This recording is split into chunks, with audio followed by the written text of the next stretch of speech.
Assalamualaikum warahmatullahi wabarakatuh. Balik lagi di channel aku. Terima kasih buat yang masih setia di channel ini, dan selamat datang buat yang baru aja nonton channel ini. Jangan lupa untuk subscribe channel ini supaya aku lebih semangat lagi untuk bikin videonya. Nah, jadi di video kali ini aku mau banyak bercerita dan mau banyak berbicara. Jadi jangan ada yang komentar sini-sini lagi di bawah gitu kalau misalkan videonya banyak banget.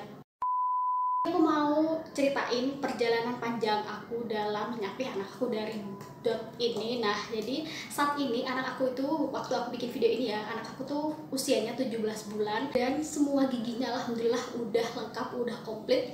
Dan dia itu makin kesini susunya tuh makin banyak. Jadi setiap kali minum dia tuh pakai yang 240 ml ini, sehari tuh bisa 6-7 botol. Jadi otomatis aku dan suami aku tuh worry banget, takut. Yang pertama takut gigi dia tuh jadi keropos atau menguning, dan juga yang kedua takut dia tuh makin ketergantungan. Sebelumnya aku tuh udah sempet nontonin review-review dalam menyapih si botol ini. Jujur sebenarnya tuh aku sebel banget kalau ada bikin video yang dia tuh gak menceritakan gitu loh perjalanan anak dia itu sampai bisa di tahap dia berhenti ngempeng atau berhenti ASI atau berhenti dari botol ini seperti apa, tapi lebih ke wah, anak aku di 2 hari udah langsung bisa, anak aku sehari udah langsung bisa lepas dari dot, anak aku seminggu udah langsung bisa. Yang diceritain tuh kesuksesannya doang tanpa kita tahu gimana proses panjang di sebelumnya itu. Jadi di video kali ini aku mau cerita lumayan panjang mengenai dari sapihan dari si botol ini.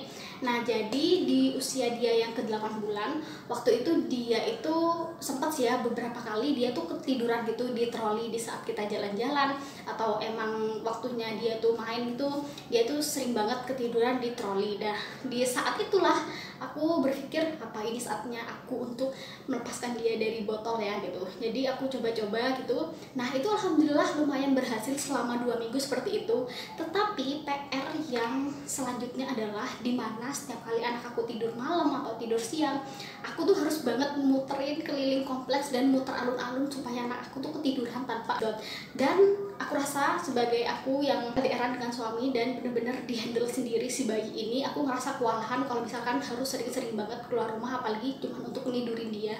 Nah, jadi akhirnya aku berilah dia lagi si botol ini, dan alhamdulillah anak aku tuh emang sejak dia usia 3 bulan, dia tuh tidurnya tuh udah dari maghrib sampai subuh gitu. Tuh tidurnya jadi agak malam gitu semenjak yang 2 minggu aku coba dia tidur di troli.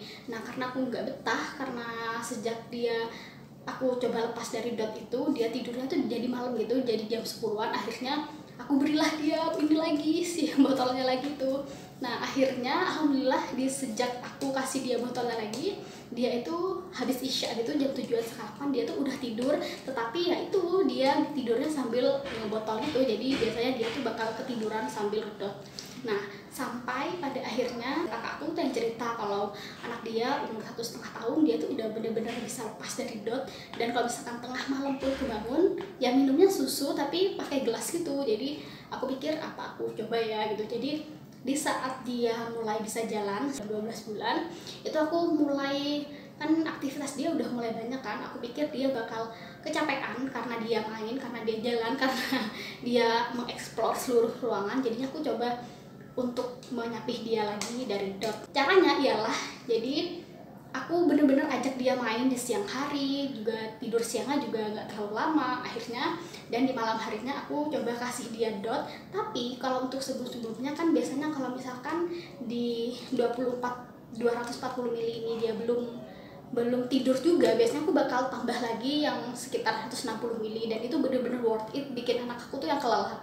Nah, semenjak di sekitar dia 12 bulan, aku itu setelah 240 ml ini habis, itu nggak aku kasih. Jadi alhasil dia itu bakal nangis dan meronta-ronta gitu, karena dia ngerasa dia tuh bisa kelelap kalau dia itu mini sambil ngedot gitu. Tapi semenjak aku pakai cara itu bener-bener yang merubah pola tidur anak aku, yang biasanya dia tuh jam 7, setengah 8 udah tidur. Semenjak 12 bulan itu sampai sekarang, sampai dia umur 17 bulan, itu bener-bener tidur tuh bisa sampai jam 1 malam, bisa sampai jam 2 malam.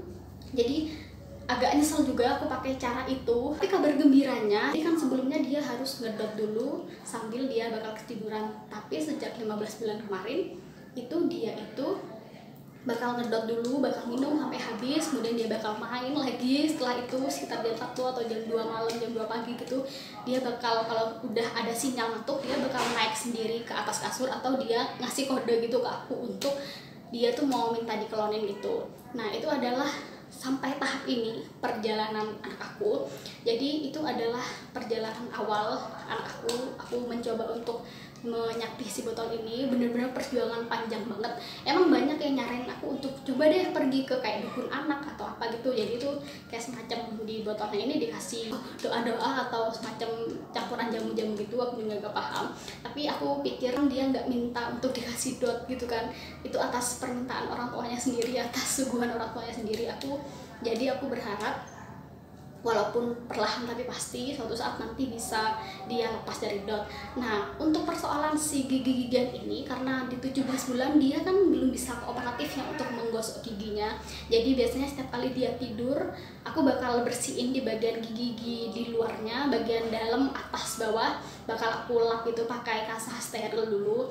Dan itu alhamdulillah ya, sampai saat ini belum ada tanda-tanda menguning gitu di gigi anak aku. Semoga kedepannya gitu, dan semoga dia cepat bisa kooperatif untuk diajak menggosok giginya. Aku bakal bikin part keduanya nanti kalau misalkan aku udah bener-bener berhasil ngesapi anak aku dari botol.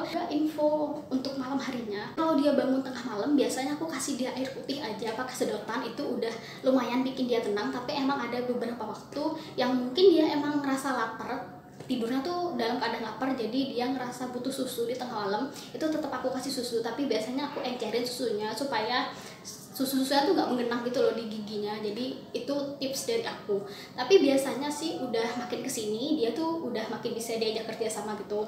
Jadi biasanya aku kasih dia air putih di tengah malam kalau dia bangun, atau emang biasanya dia dari jam 2 sampai jam 7 pagi itu bener-bener yang tidurnya pulas banget. Kalaupun agak gerak-gerak itu aku bakal pupuk sedikit gitu, bakal aku kelonin dikit, dia bakal stay lagi di tempat tidur dia. Nah jadi seperti itu ceritanya. Semoga anak aku bisa cepat lepas dari si botol-botolan ini, dan semoga bunda-bunda di luar sana yang juga lagi berjuang untuk menyapi anaknya dari ASI ataupun dari botol bisa berjalan tanpa drama dan tanpa paksaan dan penuh dengan kasih sayang. Dan terima kasih udah nonton video ini sampai akhir. Jangan lupa untuk like, comment, dan subscribe. Bye!